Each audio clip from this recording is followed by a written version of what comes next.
नमस्कार आदि दर्शक, यतिखेर हामी विशेष संवादमा छौँ, विशेष कुराकानीमा छौँ र विशेष कुराकानीमा आज हामी देशको राजनीतिक, आर्थिक, सामाजिक, कूटनीतिक हरेक विषयवस्तुमा हामी छलफल गर्दैछौँ। तपाईँहरू सबैलाई थाहा छ यतिखेर बालुवाटारमा मन्त्री परिषदको बैठक बसिरहेको छ र लकडाउनलाई खुकुलो पार्ने र लकडाउनको स्वरूप परिवर्तन गर्ने आजको मन्त्री परिषदको बैठकको निर्णय र कोरोनालाई नियन्त्रण गर्नको लागि अथवा क्वारेन्टाइनमा बस्दाखेरि जुन किसिमको समस्या र पीडा छ त्यसको व्यवस्थापन कसरी गर्ने र देशभरिको आजको अहिलेको हामीले समीक्षा गर्दाखेरि अवस्थाको बारेमा चित्रण गर्दाखेरि समस्याहरू जटिल बन्दै गएको छ।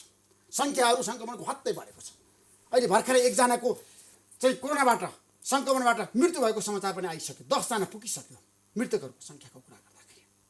आज हामी यसबारेमा पनि विशेषमा चर्चा गर्दैछौँ र आज हामी एमसीसी अहिलेको अवस्थामा हाम्रो देशको हितमा छ त, एमसीसी पारित हुन्छ त भन्ने बारेमा विशेष कुराकानी गर्दैछौँ। हाम्रो बिचमा दुईजना व्यक्तित्व हुनुहुन्छ, नेपाल कम्युनिस्ट पार्टीका नेता सांसद पदम गिरिजी र वरिष्ठ अधिवक्ता बोरबहादुर कार्कीजी। यहाँहरू दुवैले कार्यक्रम स्वागत गर्छ। धन्यवाद। आराम हुनुहुन्छ? एकदम आराम। एमसीसी पारित हुन्छ होइन? तपाईँले हेर्नु भएको छ नि, तथ्याङ्कहरू आधारहरू आइसक्यो नि, प्रधानमन्त्री भनिसक्नु। एमसीसी कुनै हालतमा पास हुँदैन। कसरी भन्नु त? म भन्छु के हो भने एमसीसी भनेको नेपालको हित विपरीत, राष्ट्रिय हित विपरीत भएको। पहिला सुरुमै यो झुकिएर पास गरेको भएदेखि पास हुन्थ्यो होला। अब यो विषय के भने न प्रधानमन्त्री ओलीको मात्रै रह्यो, न नेकपाको मात्रै रह्यो, न के भनेदेखि शेरबहादुर देउपाको रह्यो, न काङ्ग्रेसको रह्यो। यो जनताको इस्यु भइसक्यो। जनता, आम जनता के भने यो राष्ट्रघाती के भनेदेखि एमसीसी कुनै हालतमा के अरे पास गर्नु नै। तपाईँ देखिराख्नु दिनेपछि जुलुस निस्केको है, पास हुँदैन। सुन्नुहोस्, कहाँ कसरी राष्ट्रघात म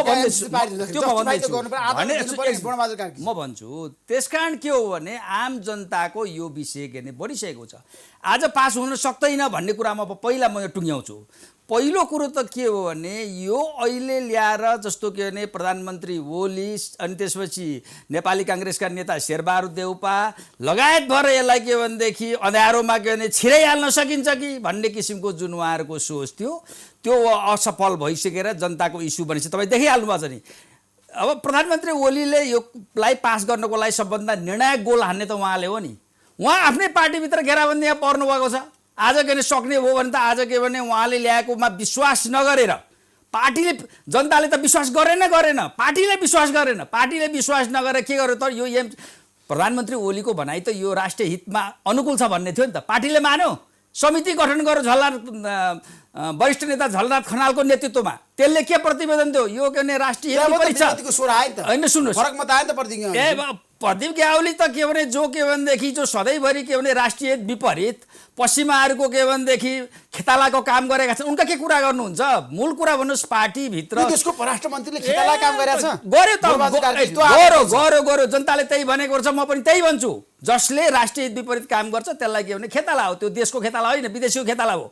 अब तपाईँले दोस्रो कुरा भन्नुहुन्छ भने पार्टीभित्र जब के भनेदेखि वरिष्ठ नेता झलनाथ खनाल जस्तो हिजो पूर्व प्रधानमन्त्री हो किन, केपी शर्मा ओलीभन्दा अगाडि पार्टीको अध्यक्ष हो किन, त्यो हैसियतको मान्छेले र एउटा युवा नेता त्यही के भने भीमरावले दिएको के भने जुन प्रतिवेदन उनीहरूले के भने आधार कार्ड खोले दिएका छन् यो राष्ट्रिय हित विपरीत छ भनेर, त्यो भएको हुनाले के हो भने यो चाहिँ उहाँले गोल गर्न सक्ने भए गोल गरिसक्नुहुन्थ्यो। अब कुनै हालतमा उहाँले के अरे पास गर्न सक्नुहुन्न र अब प्रयास के भने उहाँले अब चाहिँ फेरि पनि यो एमसीसी पास गर्न अगाडि के भनेदेखि अगाडि बढाउनु भने उहाँले के भने आफ्नो राजनीति मात्रै सिद्ध्याउने होइन, उहाँका पछि लागेका गुटको राजनीति पनि सिद्ध्याउनुहुन्छ।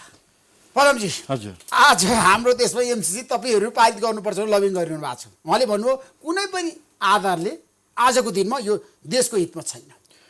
अब एउटा कुरा के छ भने यो एमसीसी चाहिँ पारित हुँदा कसैले जित्ने, फेल हुँदा कसैले हार्ने भन्ने ढङ्गले जुन अहिले मिडियाहरूमा प्रचार भएको छ नि, वास्तवमा यो सही प्रचार होइन र वास्तवमा यो उपयुक्त पनि छ भन्ने मलाई लाग्दैन। कुरा के छ भने यो वर्तमान सरकारको नेतृत्व जुन केपी ओलीले गर्नुभएको छ, यो एमसीसी केपी ओलीको पालामा यो सम्झौता भएको पनि हो, उहाँको नेतृत्व सरकारमा सम्झौता भएको पनि होइन। हामीले अलिकति पृष्ठभूमितिर पनि फर्केर हेर्नुपर्छ। एमसीसीको बारेमा थोरै मात्रै म फर्कन चाहन्छु। 2001 चाहिँ जब सेप्टेम्बर 11 जुन ट्विन टावरमाथि आक्रमण भयो, अमेरिकाले एउटा आफूलाई रिभ्यू गर्ने ठाउँमा उभियो। आज संसारभरि यो आतंक कसरी विकसित भइराखेको छ, आतंकवाद कसरी चाहिँ मौलाइराखेको छ, भन्ने कुराको समीक्षा गर्ने क्रममा एउटा पृष्ठभूमिमा उनीहरूले 2002मा जज बुशले एउटा के घोषणा गरे भने हामीले आज यो संसारभरि जुन खालको आतंक, जुन खालको चाहिने द्वन्द्वहरू मचिएको छ, यसको मुख्य कारण भनेको गरिबी हो, अभाव हो, पछौटेपन हो, विभेद हो, इत्यादि कारणहरूले गर्दाखेरि यो खालको परिस्थिति सिर्जना भएको हुनाले हामीले यो एजेन्डामा पनि सम्बोधन गर्नुपर्छ लिडिङ राष्ट्र भएको नाताले भन्ने एउटा निष्कर्षमा अमेरिका पुग्यो। 2004 को अमेरिकन कङ्ग्रेसले यो एमसिसीलाई चाहिँ यो प्रोग्रामलाई उसले एक्सेप्ट गर्यो, स्वीकार गर्यो, हामीले यसलाई बुझेका छौँ। नेपालले 2008मा चाहिँ यो एमसिसीको प्रोग्राम नेपालमा पनि हामीले लागू गर्न पाऊँ भनेर उसले माग गर्यो 2008मा। तर के भयो भने जुन एमसिसीका करिब 20वटा 21वटा कतिवटा इन्डिकेटर्सहरू छ, मापदण्डहरू छन्, त्यसमा नेपाल क्वालिफाइड भएन। नभएपछि 2011मा आइसके पछाडि त्यसले 11वटा इन्डिकेटर्सहरूमा चाहिँ आफूलाई योग्य देखायो, सफल भयो। भइसके पछाडि त्यो के भयो भन्दा एमसिसीको प्रोग्राम छनौटका निम्ति नेपाल चाहिँ योग्य भयो र नेपाललाई उसले चाहिँ छनौटको प्रक्रियामा राख्यो। र अब के छ भनेदेखि त्यसपछि 2014 देखि 15 1 वर्षको अवधिमा अनि हामी के भयो एमसिसीको प्रोजेक्ट नेपालमा कुन क्षेत्रमा चाहिँ हामी लगानी गर्नुपर्छ त, नेपालको विकासको मुख्य कुरा बाधक के गर्दा नेपालको अर्थतन्त्र नयाँ ढङ्गले चलायमान बनाउन सकिन्छ र एउटा आर्थिक समृद्धिको बाटोमा देश जान सक्छ भनेर नेपालमा एउटा कार्यदल बन्यो, छलफल गर्ने काम भयो। म अलिकति भन्दैछु, थोरै म पृष्ठभूमि बताउँछु। र त्यो कार्यदलले पनि एउटा निष्कर्ष निकाल्यो, हाम्रो चाहिँ अहिलेको मुख्य नेपालको चाहिँ जुन आर्थिक विकासको मुख्य बाधक भनेको के हो भन्दा यो जुन विद्युत आपूर्तिको जुन अभाव छ यो एउटा पक्ष चाहिँ छ, र अर्को चाहिँ रोडको जुन कनेक्टिभिटी छ, उत्तर दक्षिणको रोडहरू यो साङ्ग्रो छ, घुमाउरो छ। यसले गर्दाखेरि चाहिँ के छ भने वस्तुहरूको लागत बढ्ने स्थिति भएको छ, त्यसले गर्दा नेपालको अर्थतन्त्रमा नकारात्मक प्रभाव पारेको छ भनेर मुख्य दुईटा विषयहरू निष्कर्षमा पुग्यो। म छोटोमा भनेको छु, लामो गरेको छैन। 2017मा आएपछि के भयो, 17मा आए पछाडि ज्ञानेन्द्रबहादुर कार्की अर्थमन्त्री हुनुहुन्थ्यो, सरकार कसको थियो, तत्कालीन नेकपा माओवादी केन्द्र, नेपाली काङ्ग्रेसको थियो। र यो एमसिसीको यो प्रक्रिया सुरु हुँदै रहँदा अहिले मैले भनेका कुराहरू रहँदाखेरि एमाले माओवादी केन्द्र पनि सामेल भएको सरकार बनेको छ, काङ्ग्रेस र माओवादी केन्द्र बनेको सरकार पनि बनेको छ, एमाले काङ्ग्रेसहरूको पनि सहमति भएको सरकार, समीकरणको सरकारहरू बनेका छन्। सबैका पालामा यी प्रक्रियाहरू अगाडि बढ्दै आए र अहिले आएर चाहिँ कुरा के भने 2017मा आएर ज्ञानेन्द्रबहादुर कार्कीले त्यसमा दस्तखत गर्नुभयो वासिङटन डिसीमा, हामी सबैलाई थाहा छ हो। र अब एउटा कुरा के हो भने वर्तमान सरकार, हिजोको सरकारको अविच्छिन्न सरकार हो र एउटा उत्तराधिकारी सरकार पनि हो। यसले कुरा के छ भनेदेखि उत्तराधिकारी सरकार भने राष्ट्रघात काम गर्नु मिल्दैन। म एउटा कुरा भन्दैछु, एमसिसी यो जुन परियोजना छ यसले नेपालको राष्ट्रियतालाई, राष्ट्रिय स्वाधीनतालाई कहीँनिर पनि आघात पुर्याउँछ भने जस्तोसुकै हिजोका दिनमा सम्झौता भएको थियो भने पनि आज त्यसलाई अगाडि बढाउन हुँदैन। तर हामी म एउटा कुरा के भन्न चाहन्छु भने यो एमसिसी जुन कम्प्याक्ट छ यसले नेपाललाई, नेपालको राष्ट्रियतालाई, राष्ट्रिय स्वाधीनतालाई गम्भीर रूपले आघात पुर्याउँछ भन्ने कुरामा म सहमत छैन। अब सुन्नुहोस्, अब यो होइन, म तपाईँलाई कुरा के अरे उहाँले आफ्नो के अरे तर्क के नै राख्नुभयो, उहाँका नि आफ्ना कैयौँ सीमा र बाध्यताहरू छन्। म त एउटा के भने नागरिकको हैसियतले बोल्ने हो, देखेको कुरा बोल्ने हो। अब के हो भनेदेखि उहाँहरू अहिले के भन्दै हुनुहुन्छ भने यो त के भने शेरबहादुर देउपाको टाइममा ज्ञानेन्द्र बहादुरले के भने कार्कीले सही गरेको, त्यस कारण हामीले निरन्तरता दियो, यस्ता जनतालाई झुक्याउने कुरा गर्नु हुँदैन।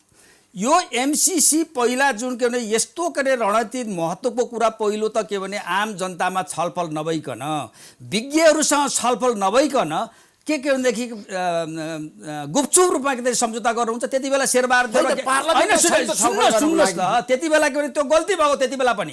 अनि के भयो विदेशीहरूले कसैले के भने भिक्षा दिन्छ भने 20 लिएर 20 खान मिल्छ। त्यस कारण भनेको मतलब के हो भन्नुहुन्छ भने त्यति बेला के भने उनीहरूले त सही गरेपछि केसमा व्यवस्था के छ त भन्दा संसदबाट अनुमोदन गर्नुपर्ने छ। संसदबाट अनुमोदन भएको छैन। अहिले भकाभकी के भनेदेखि पैसा खर्च करोड अरबौँ खर्च गरेको के भने कसका केपी शर्मा ओलीका पाला हो कि होइन। अब के भने शेरबहादुरको टाउकोमा र ज्ञानेन्द्रका टाउकोमा भनेर उनीहरूले सरकारले गरेको हामीले निरन्तरता दिएको भन्न मिल्छ? मिल्दैन।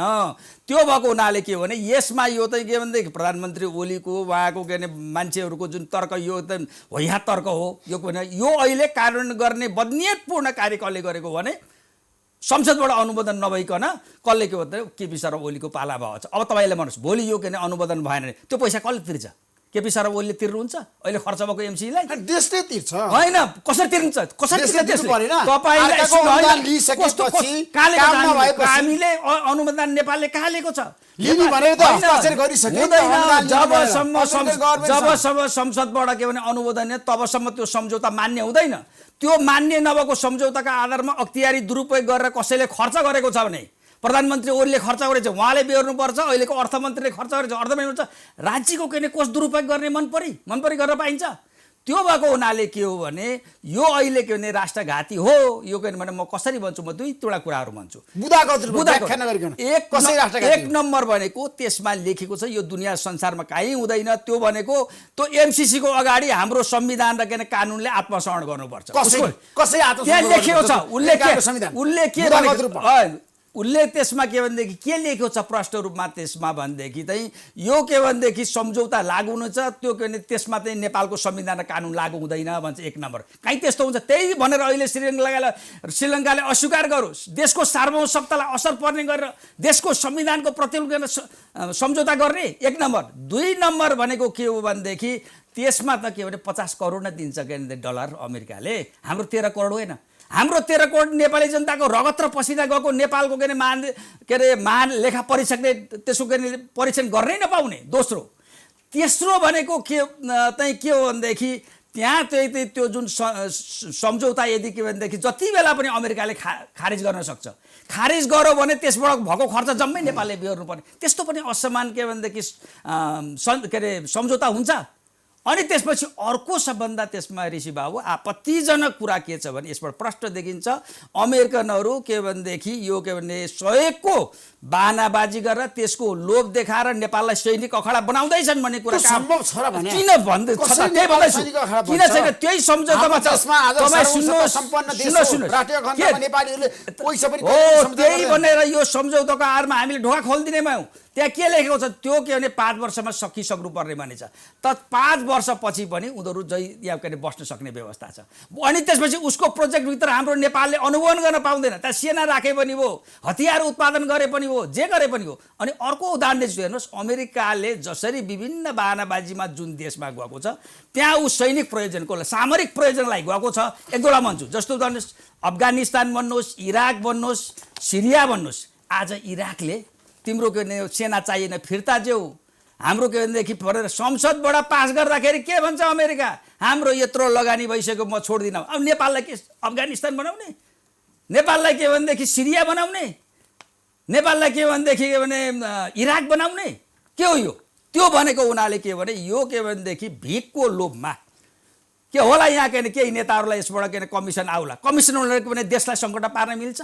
अब अर्को कुरा भनेको के भने हेर्नुहोस् हाम्रो नेपालकोले सधैँभरि यो देश माचेको भनेको असालग्न परराष्ट्र नीतिले। यो अहिले अमेरिकन आउने प्रोजेक्ट भनेको सिधै नेपाललाई अखाडा बनाएर चिल्ला हान्यो। कसरी अखाडा भारतलाई किन आउँदैन? त्यो सम्झौता कस्तो कुरा गर्नु छ? देशको संविधान ऐन कानुन भन्दा विपरीत कोही जान सक्छ? सक्छ? यो सम्झौतामै छँदै छैन त संविधान र कानुनले त हात उठाउनु पर्छ भनेर।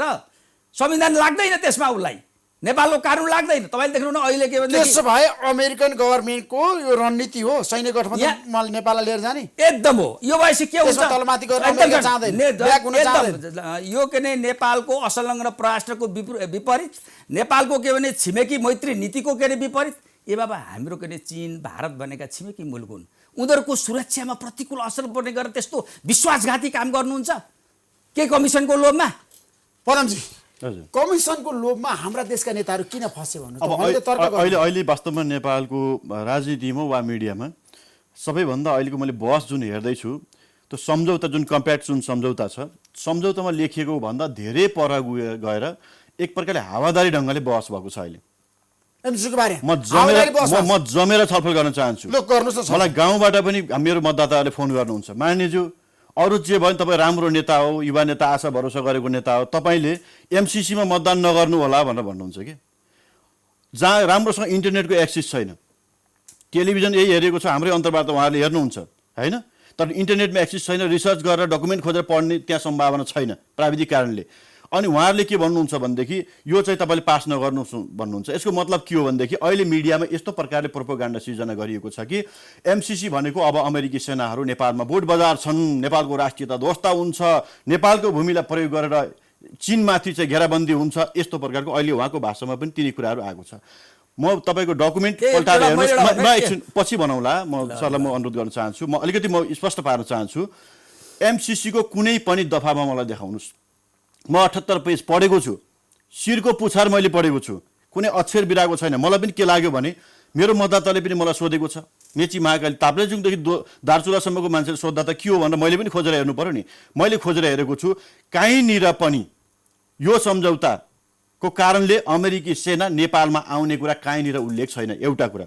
दोस्रो, यो सम्झौता, यो एमसिसी जुन परियोजना छ, यो परियोजना नेपालले स्वीकार गरे बापत इन्डो पेसिफिक स्ट्राटेजीको नेपाल त्यो सङ्गठनको सदस्य हुनेछ भन्ने कुरा कुनै पनि भाषामा लेखिएको छैन, कहीँनिर सङ्केत पनि गरिएको छैन। तर भनिँदैछ इन्डो पेसिफिक स्ट्राटेजीको मेम्बर नेपाल बन्दैछ भनेर प्रचार गरिँदैछ। तर वासिङ्टनमा तपाईँलाई थाहा छ, तपाईँले राम्रोसँग हेर्नुभयो भने अमेरिकन गभर्मेन्टको नीतिमा त त्यही छ त। म तपाईँलाई भनौँ, पेन्टागनको कुरा गर्दा पेन्टागनलाई तपाईँले आजको दिन मान्ने कि नमान्ने? एउटा कुरा भनौँ, रक्षा मन्त्रालयको कुरा त आज तपाईँले हेर्नु भएको छ नि त। आइपिएसकी कुरा गर्नुहुन्छ भने, आइपिएसकी कुरा गर्नुहुन्छ भने ऋषिजी, त्यो एउटा ओपन दस्तावेज हो, ओपन नीति हो। त्यसले चाहिँ एउटा सुरक्षाको मात्रै कुरा गरेका छैन, उसले गुड गभर्नेन्सको कुरा गरेका छ, उसले इकोनोमीको कुरा गरेका छ, ट्रेडको कुरा गरेका छ, कमर्सको कुरा गरेका छ, उसले धेरै क्षेत्रको कुराहरू गरेको छ। र कुनै एउटा प्रोजेक्ट, कुनै कार्यक्रममा आइपिएस के अरे चाहिँ इन्डो पेसिफिक स्ट्राटेजी अन्तर्गत कुनै देश संलग्न भयो भने त्यसले सुरक्षालाई पनि अनिवार्य सेक्युरिटी अलायन्समा ऊ जानुपर्छ भन्ने कुरा कहीँनिर पनि त्यो दस्तावेजमा छैन। मैले पनि हेरेको छु। मानुस उदाहरणको लागि तपाईँलाई म भन्न चाहन्छु, इन्डियाले कतिपय सेक्युरिटीको मामिलामा अमेरिकासँग साझेदारी गर्न सक्छ आइपिएस अन्तर्गत, तर त्यही कुरा बङ्गलादेशले नगर्न सक्छ। उसले के गर्न सक्छ, उसको आज उत्पादन ट्रेडको क्षेत्रमा हेर्नुहुन्छ भने उद्योगको क्षेत्रमा कपडाहरूको उद्योगहरू यति धेरै व्यापक म्यासिभ रूपले उत्पादन गरेका छ, उसले त्यो आइपिएस अन्तर्गत अमेरिकासँग ट्रेडमा चाहिँ सम्झौता गरेको हुनसक्छ, त्यसलाई उसले उपयोग गर्न सक्छ। आफ्नो आफ्नो देशका स्ट्राटेजीहरू हुन्छन्। हाम्रो कुरा के छ भनेदेखि यो आइपिएसको फेरि कहीँनिर पनि, अब आइपिएसको अवधारणा 2018मा आयो, यो 2004बाट चाहिँ यो अमेरिकन कङ्ग्रेसले चाहिँ यो एमसिसी घोषणा गरेको छ। गभर्नमेन्टले त स्पष्ट रूपमा लेखेको छैन त, प्रश्न लेखेको छैन, कहीँ पनि छैन। कुनै एउटा उपमन्त्रीहरूले यो परियोजना हो भनेर अमेरिकाले भनिरहेछ। एउटा कुरा म पनि हेरेको छु, त्यो कुरा हेरेको छु, अमेरिकाले भनेको छैन। अमेरिकाका कुनै उपमन्त्रीहरू, कुनै कर्मचारीहरू, त्यहाँका कुनै कर्मचारीहरूलाई कस्तो छ भने उनीहरूले चाहिँ बोल्ने म एकछिन कुरा हो न, उनीहरूले चाहिँ विभिन्न सन्दर्भमा विभिन्न भेटघाटहरूमा चाहिँ यो आइपिएसको अङ्ग हो भनेर उनीहरूले भनिदियो। तर नेपालले स्पष्टीकरण माग्यो कि मागेन? के हो कुरा ल्याऊ भन्दा 12 बुँदे स्पष्टीकरण अमेरिकी राजदूतले दिएको दिएन, राजदूतावासले। उसले के भन्यो, यो अमेरिकी इन्डो पेसिफिक स्ट्राटेजी अन्तर्गतको यो अङ्ग होइन भनेर उसले 12 बुँदे स्पष्टीकरण दियो। अमेरिकन राजदूतले पनि भन्नुभएको छ सैनिक गठबन्धन अन्तर्गतै हो भनेर सङ्केत गर्नुभएको छ है। त्यहाँ एउटा कुरा हामीले के अमेरिकाको रणनीति चाहिँ क्लियर छ। म यसमा अलि स्पष्ट पारौँ जस्तो ऋषिजी, म के कुरा स्पष्ट पारौँ भने उहाँले केही जिज्ञासाहरू उठाउनु भएको छ नि। म एउटा कुरा म व्यापक रूपले घन्टौँसम्म के बहस गर्न तयार छु भने यो एमसिसी परियोजना इन्डो पेसिफिक स्ट्राटेजीको एउटा अङ्ग हो भन्ने कुरा कहीँबाट प्रमाणित हुन्छ भने दस्तावेजभित्र यो कुरा नेपालले स्वीकार्न सक्दैन, स्वीकारिँदैन। किनकि हाम्रो असंलग्नताको परराष्ट्रको नीति छ, हामी यो नीतिबाट हामी विचलित हुँदैनौँ। अर्को कुरा तपाईँलाई म भन्न चाहन्छु, यदि यो हाम्रो असंलग्नताको परराष्ट्रको नीति विपरीत छ, हाम्रो आज विद्यमान ऐन कानुनभन्दा विपरीत यो सम्झौता भएको छ भने उहाँ जस्ता वकिलहरूले गएर सर्वोच्च अदालतमा मुद्दा हाले हुन्छ नि त। नेपालले गर्न नपाउने कुरा किन कि सम्झौता गर्यो? अलिकति म भन्छु, यदि उहाँले सर्वोच्चबाट बदर गराइदिए के हुन्छ? मेरो धारणा बदर गराइदिए के हुन्छ? किन मिडियामा हङ्गामा गर्नु पर्यो? कुनै पनि सरकार, न हिजो ज्ञानेन्द्र बहादुर कार्कीलाई, न हिजोका प्रधानमन्त्रीलाई, न आजका प्रधानमन्त्रीलाई कानुन विपरीत गरेर सम्झौता गर्ने अधिकार छ। म स्पष्ट पारौँ, उहाँले उठाएको जिज्ञासा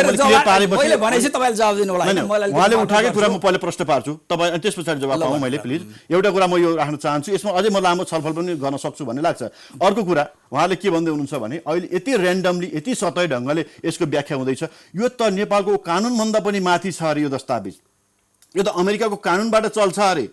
दस्तावेज पढेर एकचोटि भन्नु पर्यो। एउटा कुरा के हो भने दुई देशका दुई बहुपक्षीहरूको बिचमा यस्ता ठुल्ठुला आयोजनाहरूको सम्झौता हुँदै रहँदाखेरि स्वाभाविक रूपले यसका कतिपय अन्तर्राष्ट्रिय कानुनहरू यसमा आकर्षित हुन्छन्, उहाँ जतिको मान्छेलाई मैले भन्नु पर्दैन।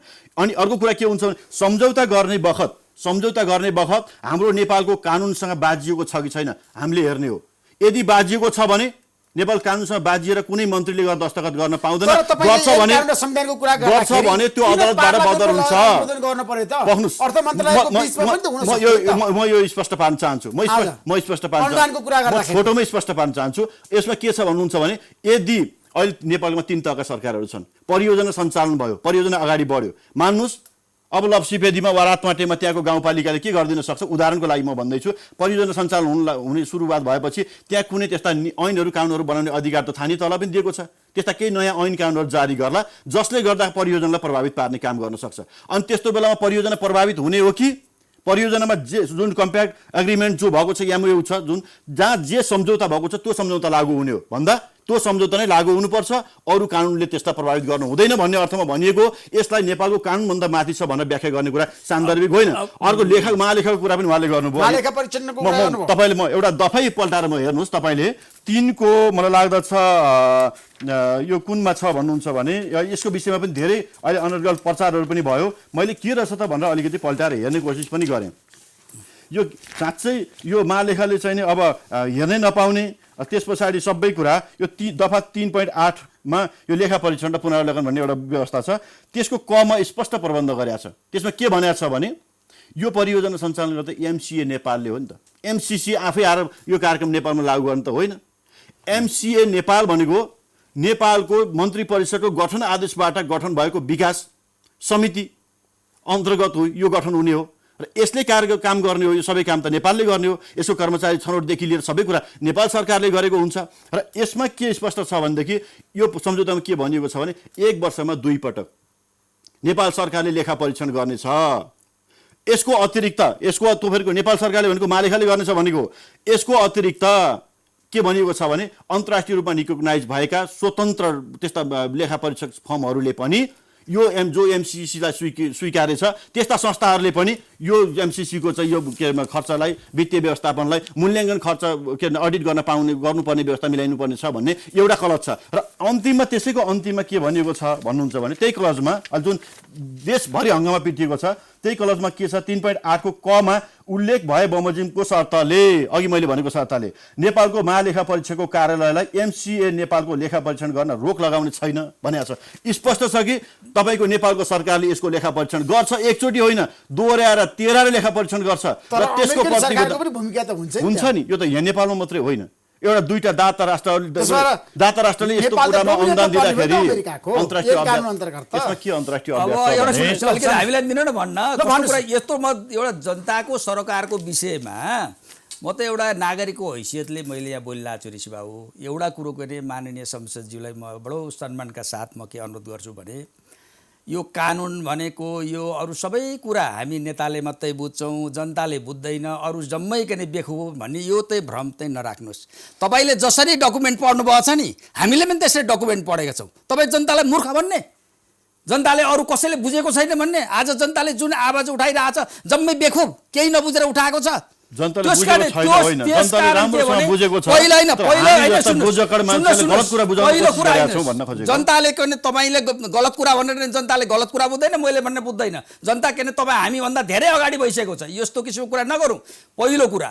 दोस्रो कुरा के भने यो इन्डो पेसिफिक स्ट्राटेजी अन्तर्गतको होइन भनेर तपाईँ भन्नुहुन्छ नि, अमेरिकन के भने के ट्रम्पले आएर भनिदिनु पर्ने, उसका मन्त्रीले भनेको नहुने, राजदूतले भनेको नहुने। कहाँ छ? सुन्नुहोस् कुन चाहिँ एग्रिमेन्टमा छ तपाईले? एग्रिमेन्टमा कसरी हुन्छ त? एग्रिमेन्टमा नभएको कुरा अहिले कल्पना गरेको कुरा किन भइराखेको छ भन्ने यो के भने इन्डो पेसिफिक स्ट्राटेजी अन्तर्गतको हो भनेर त अमेरिकन के भनेदेखि जिम्मेवार मान्छेले पटक पटक सुन्न इन्डो पेसिफिक स्ट्राटेजीको जुन सम्बन्धी के भने रणनीति के भने पेपर हो, त्यो पेपरमा प्रश्न के भनेको छ बुझ्नु होइन। अब दोस्रो कुरा के हो भने अलि म आउँछु त्यसमा। दोस्रो कुरा के हो सुन्नुहोस्, कुरा के हो भन्नुहुन्छ भने कि अब इन्डो पेसिफिक स्ट्राटेजी अन्तर्गतमा त अमेरिकनहरूले भनेको छ।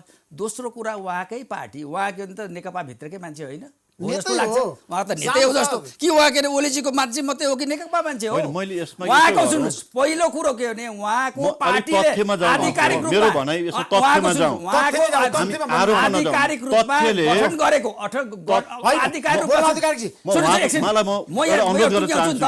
तथ्यले यो राष्ट्रघाती छ भने राष्ट्रियताको हित विरुद्धमा छ भने स्वाभिमानको विपरीतमा छ भने ऋषिजी म भन्दैछु छ भने म एउटा युवा नेताको हैसियतले सबभन्दा खरो ढङ्गले यसको विरुद्धमा म आउँछु तर म भन्छु म उहाँलाई नै सोध्दैछु कि म एउटा के सोध्दैछु भने एमसीसी म एउटै उहाँले उठाएको उहाँकै जिज्ञासा म पुरा गर्दैछु एमसीसी नेपाल एमसीसी जुन परियोजना छ त्यो अमेरिकाको एमसीसी एक्ट अन्तर्गत गठन भएको परियोजना हो संस्था हो हामी सबैले बुझेका छौँ त्यसको स्पष्ट त्यो एमसीसी एक्टको 605 नम्बर दफामा मैले पढेँ के रहेछ त भनेर त्यसमा के भनेको छ भने मिलेनियम च्यालेन्ज कम्प्याक्ट मार्फत कुनै पनि सैनिक सहायता तालिम उपलब्ध गराउन सम्पूर्ण रूपले प्रतिबन्ध लगाइएको छ भनेको छ यसमा सैन्य अभ्यासको कुरा पनि गर्न पाइँदैन सैनिक तालिम पनि दिनु पाइँदैन मिलिसियालाई सहयोग गर्न पाइँदैन यस्ता प्रावधानहरू यो कम्प्याक्ट अब भनेपछि हामीले मनोगणन्त रूपमा कल्पना गरेर यो एमसीसी परियोजना लागू भएपछि अमेरिकी सेना यहाँ आउँछ अनि यस्तो द्वन्द्व निम्ति आउँछ तपाईले पढ्ने डकुमेन्ट र जनताले पढ्ने डकुमेन्ट अलग अलग चाहिँ क्या हो होइन मैले यो चुसन्द खोजेको होइन भने तपाईँ के भने म एउटा बोल्दैछु के अरे बोल्न दिनुहोस् न त्यसपछि तपाईँ खण्डन गर्नुहोस् तपाईँको पार्टीले के भनेदेखि तपाईँको पार्टीको आधिकारिक के स्थायी समितिले गठन गरेको हो कि होइन त्यो कार्यदलले के गरे हो केन्द्रीय समिति त्यसले गरेको जुन के भनेदेखि दिएको जो प्रतिवेदन अहिलेसम्म छलफलको निर्णय छ त्यो प्रतिवेदनले इन्डो पेसिफिक स्ट्राटेजीको अन्तर्गत हो भन्नुहुन्छ त्यसो भने त्यसको त्यो जम्मै त्यो गर्ने झुटा मुडा हो त्यसले दिएको प्रतिवेदन के भन्न खोज्नु भएको अब दोस्रो कुरा अब अर्को कुरा के भने म सुन्नुहोस् यो म भन्दैछु उहाँलाई के भने उहाँले के भने उता टिपेर लिएर आउनुभएको छ मैले पनि टिपेर लिएर आएको छु नि त उहाँले मात्रै पढ्दैन हामी पनि पढ्छौँ नि त त्यो के भने के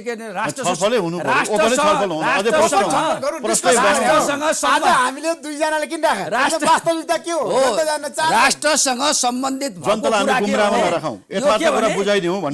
नेताहरूले मात्रै पढ्ने कुरा होइन जनताले पनि पढ्छन् अरूले पनि पढ्छन् यो कुरा बुझिदिनु पर्यो अब म भनिदिन्छु जस्तो यसको दफा के भनेदेखि 7(1) मा यो के भनेदेखि यो एमसीसीको हकको यो सम्झौताको के भनेदेखि हकमा चाहिँ नेपालको संविधान र के कानुन के त्यहाँ लागू हुँदैन उसको सुपरसेट गर्छ 1 नम्बर यो सबैले उठाएको कुरा वा के भन्नु एकछिन पर्नुहोस् तपाईँ भन्नु न तपाईँ मेरो पहिला अन्तिममै छलफल गर्नु हैन गलत हो सम्पूर्ण रूपले गलत कसरी गलत मैले अघि नै उल्लेख गरिसकेँ अब त्यसैमा यत्रो विवाद उठिरहेछ विवाद के हो भने यो नियोजित ढङ्गले यो विवादलाई छलफल गर्नु के अर्थ मैले अब दोस्रो भन्नुस् म भन्दैछु दोस्रो यसको के दफा 3(8) मा यो के भनेदेखि जुन के भनेदेखि यो महालेखा परीक्षकको नेपालको अन्तर्गत छैन यो अमेरिकनले गर्ने हो यसको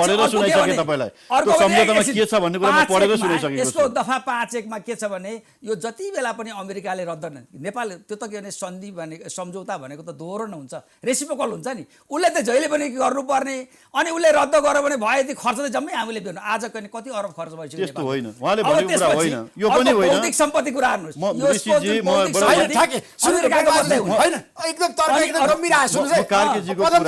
कार्कीजीको कुरामा कति सत्यता छ ठ्याक्कै भन्नुस् चारवटा कुराहरु उठान गर्नु भएको छ यो मैले यस वाला अन्यथा भनेको मभन्दा धेरै विद्वान मान्छे हो अनुभवी मान्छे रेस्पेक्ट गर्छु तर आज सम्झौताकै सम्बन्धमा उहाँ जतिको वरिष्ठ एउटा चाहिने व्यक्तित्वले अध्ययन राम्रोसँग गर्नुपर्छ मैले विनम्रतापूर्वक अनुरोध गर्छु कहाँ केले सम्झौतामा एकपक्षीय रूपमा अमेरिकाले यो के सम्झौता रद्द गर्न पाउँछ भनेको छैन नेपालले पनि सम्झौता रद्द गर्न सुन्नुहोस् नेपालले पनि सम्झौता रद्द गर्न पाउँछ अब अर्को कुरा सुन्नुहोस् कुरा के छ भने सम्झौता यदि अमेरिकाले रद्द गर्यो भनेदेखि त्यसको सम्पूर्ण लागत नेपालले बिहोर्ने छ भन्ने कुरा कहीँ लेखिएको छ सम्झौतामा मलाई भन्नुहोस् मलाई देखाउनुहोस् अनि म पनि तपाईको अगाडि भन्न तयार छु कि यो एमसीसी कार्यक्रम हटाउनु पर्छ भन्ने म पनि भन्ने मन्त्रालयमा राखेको भए त्यही छ अब उहाँले के अमेरिकन एम्बेसीले उहाँलाई बाडेको अलगै छ भने मलाई थाहा छैन यो सबैभन्दा दुर्भाग्य कुरा अहिले यस्तै बहसहरू नेपालमा भयो यस्तै बहसले के भयो जनतालाई भ्रममा पार्ने काम भयो ऋषिजी अर्को यसमा आपत्तिजनक कुरा के छ भने यो नेपालमा यो के प्रोजेक्ट देखि विद्युत प्रसारण लाइन भन्दैछ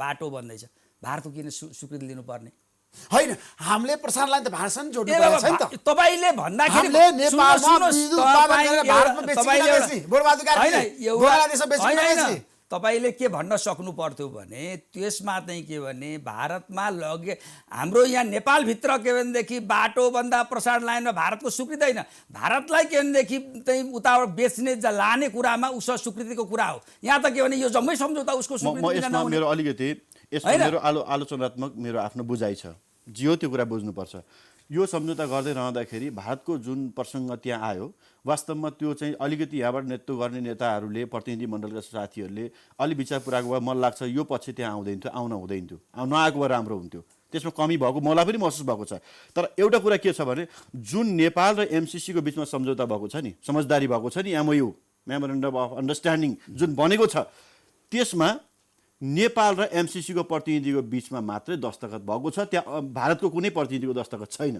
त्यो सम्झौतामा हामीले एक राख्नुपर्छ तर कुरा के भनेको छ सम्झौतामा भने यो भारतसँग पनि कनेक्टिभिटीको कुरा जस्तो भारततर्फ 5 वटा हामीले पोइन्टहरू छन् कनेक्टिभिटीका विद्युतका उत्तरतर्फ हाम्रो 2वटा छन् हामीले त्यो बुझेका छौँ यदि आज भारत हाम्रो ठुलो बजार हो त्यसपछि बङ्गलादेश हाम्रो बजार हो विद्युतको यति बेला भारतसँग पनि कुनै न कुनै प्रकारले हामीले सहमति लिन सकिएन भने अमेरिकी जनताको तर्फबाट भएको यो ग्रान्ड सपोर्ट हो यदि यो ग्रान्ड सपोर्ट गर्दा यो परियोजना सम्पन्न गर्दाखेरि यसले परिणाम दिन सकेन उत्पादनमूलक बन्न सकेन र यो खेर जाने अवस्था भयो भने त अमेरिकी जनताले पनि त्यहाँको गभर्मेन्टलाई प्रश्न गर्छ नि कि कस्तो ठाउँमा लगानी गरिस् भनेर त्यस कारणले उसले कोइरिज राख्ने कुरा अन्यथा होइन तर एउटा कुरा के हो भनेदेखि जब नेपाल र इन्डियाको बिचमा अन्तर्देशीय प्रसारण लाइनको समझदारी बनिसक्यो यो अध्याय क्लोज भयो यो कुनै ठुलो विषय छैन अब यहाँ कुरा के भएको छ यही विषयलाई भयङ्कर तिल्ला पहाड बनाएर यहाँ प्रचार गरेको छ यथार्थ कुरा हामीले बुझ्नु यदि यो एमसिसी सम्झौतामा ऋषिजी एमसिसी सम्झौतामा भारतको पक्षमा जोडिएको छ यो सामान्य कुरा भन्दैन तपाईँ म भन्दैछु जसले जुन चाहिँ सम्झौता के भने नेपालको के भने स्वतन्त्रता सार्वभौमसत्ता र भौगोलिक अखण्डता र राष्ट्रिय स्वाभिमानसँग जोडिएको छ त्यसलाई सामान्य होइन जे कुरा संविधानलाई हामीले छ नि सार्वभौमसत्ता राष्ट्रिय अखण्डता भनेर यत्रो जनता राष्ट्रवादको नाममा हामी के कस्तो राष्ट्रवादको कुरा गर्नुहुन्छ तपाईले के भीख माग्ने नाममा राष्ट्र बेच्न सकिन्छ राष्ट्रिय स्वाभिमान बेच्न सकिन्छ राष्ट्रिय स्वाभिमान राष्ट्रिय सर्वोच्च चोट पुर्याउन सकिन्छ त्यसकारण के हो भने ऋषि बाबु भीख लिने भनेको 20 रिस लिँदैन देशको के सार्वभौमसत्तालाई सङ्कटमा पार्ने गरेर छिमेकीहरूको सम्बन्ध बिगार्ने गरेर विदेशी सेना के भने नेपालमा आउने बाटो ढोका खोल्ने गरेर कसैसँग नि भीख मागिँदैन म अचम्म लाग्छ मलाई एउटा नेपालमा यस्तो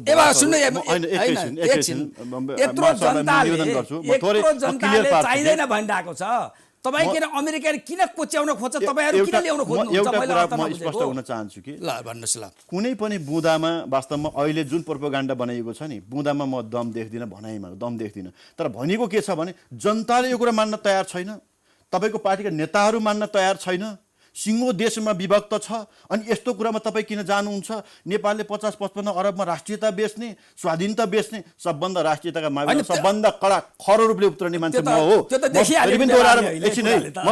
यदि यो छलफलको क्रममा अझ 1000 पटक बहस गरौँ निखारिएर जाउँ गलत रहेछ भने म पनि पछि हट्न हुन्छ अर्को पनि पछि हट्न हुन्छ तर्कले पुष्टि गर्नु पर्यो म तपाईँलाई भन्न चाहन्छु आज चीनले के भनेको छ यो के अरे एमसिसीको परियोजनाको सम्बन्धमा तपाईँहरूको राष्ट्रको आन्तरिक मामिला तपाईँहरूले गर्नुहोस् तपाईँहरूलाई हित हुन्छ हुँदैन विश्लेषण तपाईँहरू गर्नुहोस् भनेर चीनले औपचारिक आफ्नो धारणा दियो अब हामी के भन्दैछौँ बडो चीनको चिन्ता गर्दैछौँ आज चीनको चिन्ता हामीले यहाँबाट बसेर गर्दैछौँ जबकि चीनले भन्दैछ तपाईँको मामिला तपाईँ गर्नुहोस् नत्र चीनले यो नेपालमा हाम्रो पनि यसमा इन्ट्रेस्ट छ हामीले पनि यसमा चाहिँ हाम्रो स्वार्थसँग पनि बाजिन्छ हुँदैन भनेर चीनले भन्न सक्दैन थियो होला भन्थ्यो होला नि भने छैन तर हामी त्यसै बुरुक गर्दैछौँ र म एउटा कुरा भन्छु ऋषिजी बडो दुर्भाग्य छ नेपालको के दुर्भाग्य छ भने हाम्रो अन्तर्राष्ट्रिय समुदायमा यही कारणले पनि हामी छवि धुमेलिएको छ हामी एउटा सम्झौता गर्दै अगाडि बढ्छौँ त्यो महाकाली गरेर हाम्रो सम्झौता एकदम सुध्रियो अब एमसिसी गरेर हाम्रो सम्झौता के राष्ट्रघाती सन्धि राष्ट्रघाती सम्झौता त कुनै हालतमा कुनै दिन पनि स्वीकार छैन महाकालीले तपाईँ के भन्दैछु महाकालीमा तपाईँ के नेताले सही गरेको हो कि हैन अहिले त्यो त हामी नफर्क भोलि गएर एमसिसी तपाईँ त्यही भन्नुहुन्छ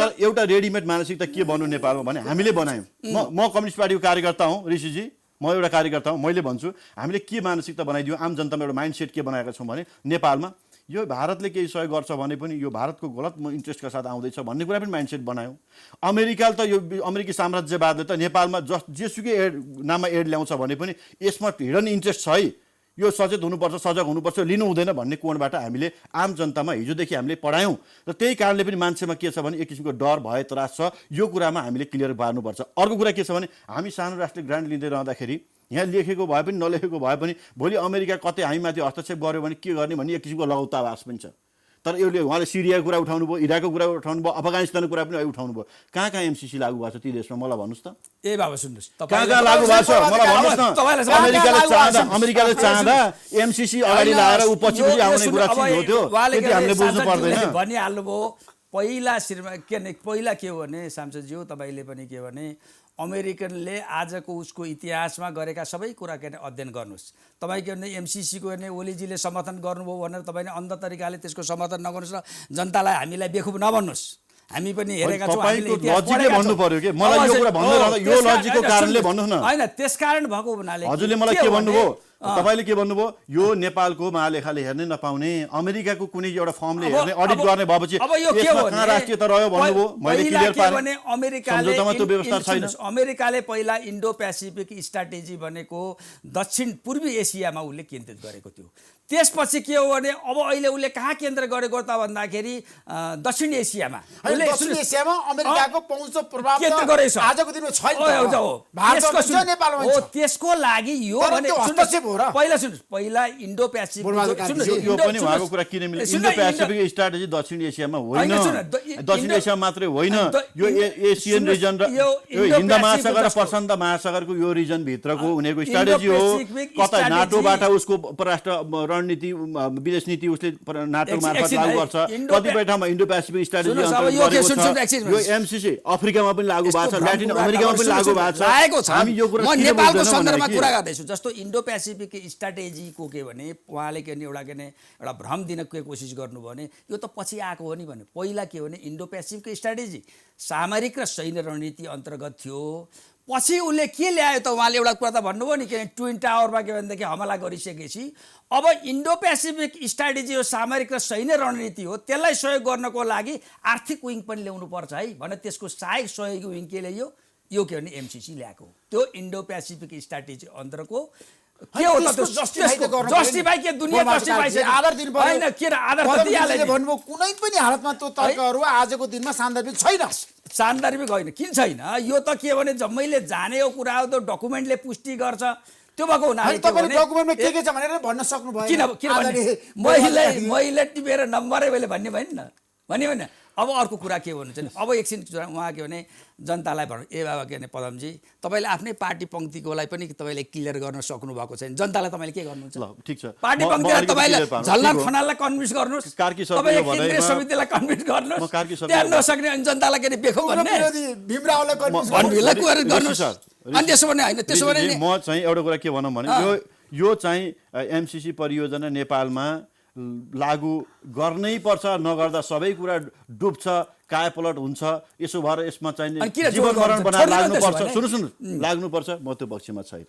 तपाईँ फेरि युटर्न हुनुभयो। होइन युटर्न होइन, म जीवन मरणको सवाल मेरो लागि होइन। म कुरा के हो, तथ्यले के बोलिन्छ म त्यत्रै भन्दैछु। म तपाईँलाई भनौँ आजको रियालिटी बताउँ, आज के हो हाम्रो मुलुकको स्थिति। हामी सुखी नेपाली समृद्ध नेपालको नारा दिएका छौँ। देशलाई एउटा गरिबीबाट मुक्त गरेर समृद्धिको बाटोमा देशलाई अगाडि बढाएर लिएर जाने भन्छौँ।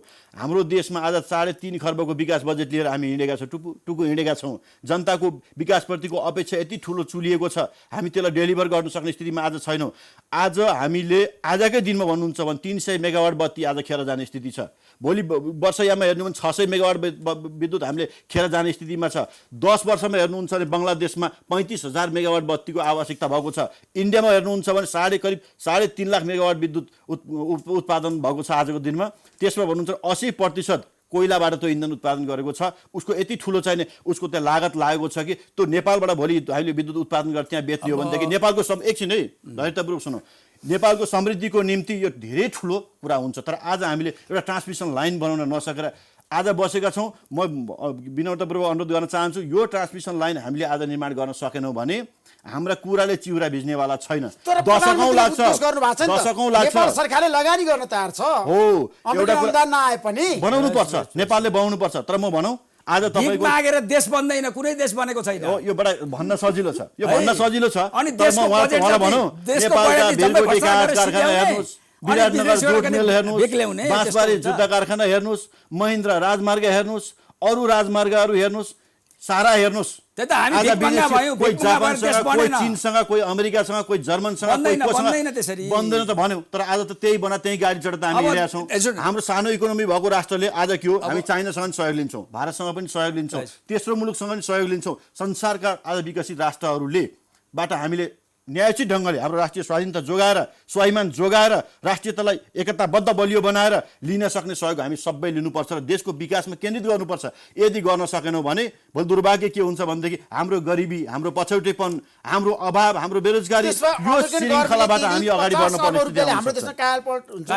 होइन, म एउटा भनौँ, यो एउटा धेरै ठुलो महत्त्वपूर्ण परियोजना हो, धेरै महत्त्वपूर्ण परियोजना हो। यति विश्वास गर्नुहोस्, हाम्रो नेपालको विकासका प्राथमिकताका क्षेत्रहरू के हुन्? एउटा हाइड्रो पावर हो, एउटा पर्यटन हो, अर्को कृषि हो।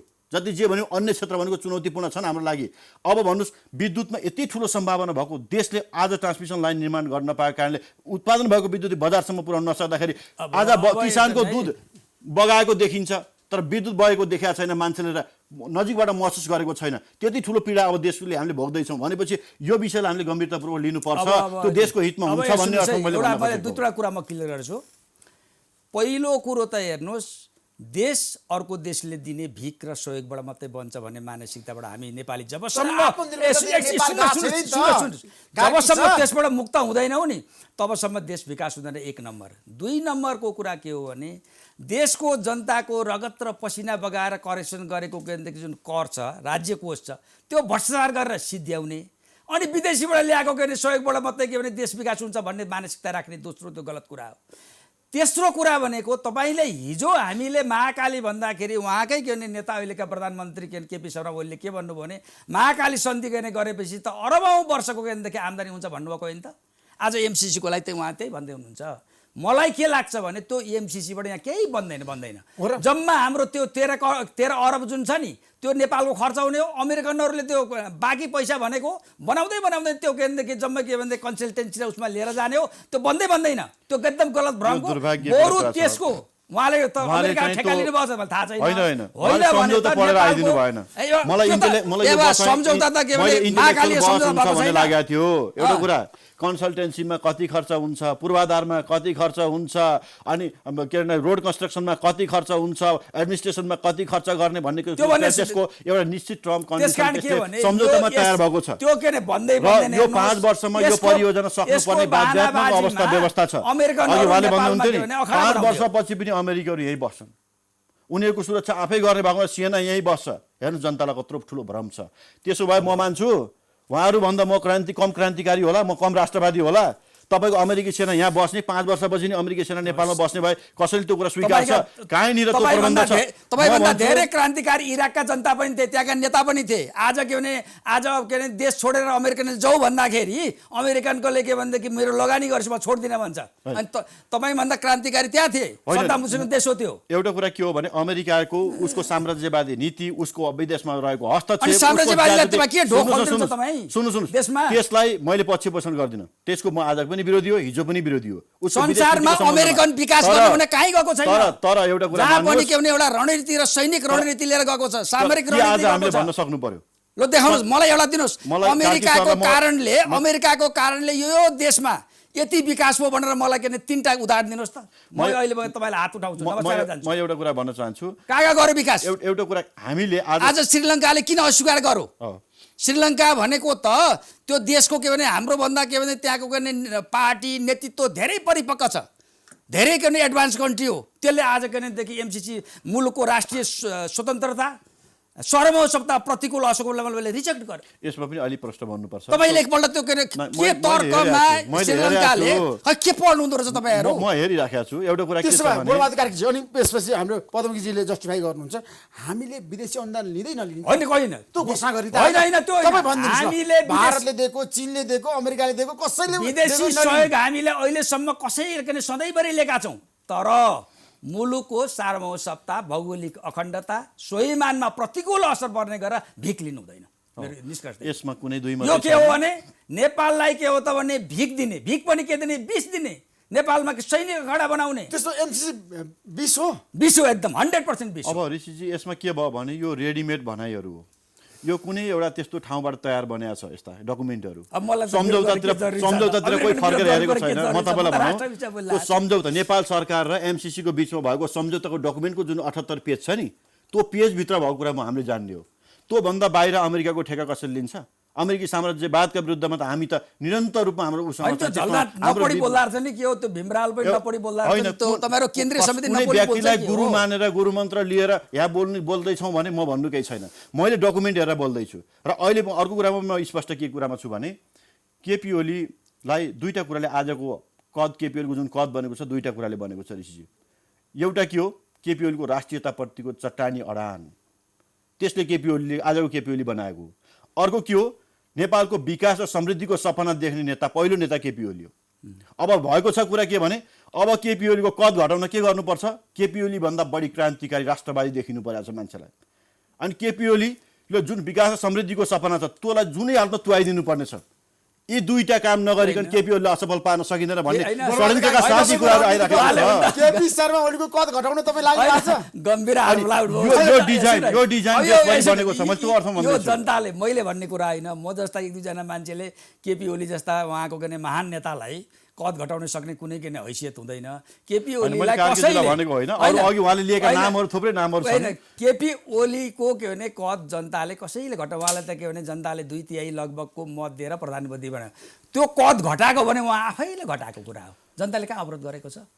उहाँलाई कहाँ रोकेको छ उहाँको के भने सपना साकार गर्न, राष्ट्र बनाउन? राष्ट्र चाहिँ बनाउन नसक्ने अनि त्यो सपना के भने पुरा गर्न सकेन। यस्तै के भने वाइया तपाईँ काम गर्दै हिँड्ने के भने कहिले एमसिसी गर्ने का ल्याउने, कहिले के भनेदेखि महाकालीमा के भनेदेखि अब वार्षिक अरबौँ के भने आम्दानी हुन्छ भनिदिने। अनि यस्ता सपना देखेर हो रियल नेपालको सपना देख्नुहोस् न, त्यसमा कसले समर्थन गर्दैन? केपी शर्मा ओलीको त उहाँ त अहिले पार्टीको त्यही भित्रको के भनेदेखि समूहभित्रको मान्छे हुनुहुन्छ उहाँहरू। म एउटा जनताको हिसाबले केपी शर्मा ओलीको फ्यान हो म, तर अहिले म सबभन्दा के केपी शर्माको आलोचक भएको छु। किनभने उहाँले जनताले जे के भने जो के वोट दिनुभयो त्यो प्रति उहाँले पुरा गर्नु सक्नु भएन, त्यो प्रति उहाँले बेइमान गर्नुभयो। त्यसकारण के भनेदेखि जनतालाई धोका दिनुभयो भनेर म उहाँप्रति म आलोचक, नभए उहाँभन्दा के चर्कोमा फ्यान हो। मेरो त उहाँ त के पर्वतको हुनुहुँदो रहेछ, म त धनकुटा जिल्लाको, उहाँको के जन्मस्थल तेह्रथुम र धनकुटा मेरो के जोडिएको जिल्ला हो। अनि यस सन्दर्भमा मेरो भनाइ मात्र अब हामी एउटा निष्कर्ष म यसो भनाइ के हो यसमा मेरो भनाइ केपी मात्र के शर्मा हो भने ओलीले यो एमसिसी पारित गर्दाखेरि उहाँको कद चाहिँ सगरमाथाको शिखर जस्तो बढ्छ अगाडि। एउटा कुरा के हो, मैले केपी ओलीले यो पास वा फेलमा आफ्नो चाहिँ जीवन मरणको उहाँले चाहिँ यो सवाल बनाउनु भएको छ भन्ने पनि लाग्दैन, त्यो बनाउन आवश्यक पनि छैन। तर यो मुलुकको निम्ति आवश्यक हो कि होइन यो प्रमुख समस्या हो। मैले अहिले भन्न खोजेको कुरा के भने सत्तासँग यो विषयलाई जोडेर कसैलाई त्यो सत्ताबाट चाहिँ हटाउने वा कोही सत्तामा पुग्ने, कसैलाई असफल बनाउने वा कसैलाई सफल बनाउने, त्यो उद्देश्यका निम्ति यस्ता विषयहरूलाई विवादमा ल्याउनु हुँदैन। यसलाई तटस्थ भएर अत्यन्तै इन्टेलेक्चुअल बहस गरौँ र वास्तवमा यसले राष्ट्रघात हुन्छ, हाम्रो राष्ट्रिय स्वाधीनतामा धक्का पुग्छ भने हामीले यसलाई रिजेक्ट गरेर जाउँ। तर होइन भने कुनै कसैलाई चाहिँ सरकारको नेतृत्वमा केपी ओलीलाई असफल पार्न पनि यो गर्नुपर्छ भनेर पहिले परिणाम घोषणा गर्ने अनि छलफलमा सहभागी हुने जुन अहिलेको प्रवृत्ति छ, यो प्रवृत्ति बेठिक छ, यस्तो गर्नु हुँदैन भन्ने अर्थमा मैले भन्न खोजेको। म त एउटा संक्षिप्त भन्छु, यदि हेर्नुहोस् नेपाली जनता के भने सक्षम अथवा के भने सचेत र सक्षम नभएर यसरी विरोध नगरेको भए त केपी ओलीलाई के भने जुन विश्वास दिएर जनताले के भनेदेखि देशको साँचो जिम्मा लगाएको थियो नि उहाँले त सिध्याउनु हुँदो रहेछ अहिलेसम्म। किन सुन्नुहोस् अब तपाईँ कसरी, म 2-3 कुरा भन्छु। एउटा कुरा उहाँ के भने देशभक्त राष्ट्रवादी भनेर के भने जनताले मत दिए है, उहाँले के हो त भने त्यो पनि के भनेदेखि भूमिका निभाउन सक्नु भएन।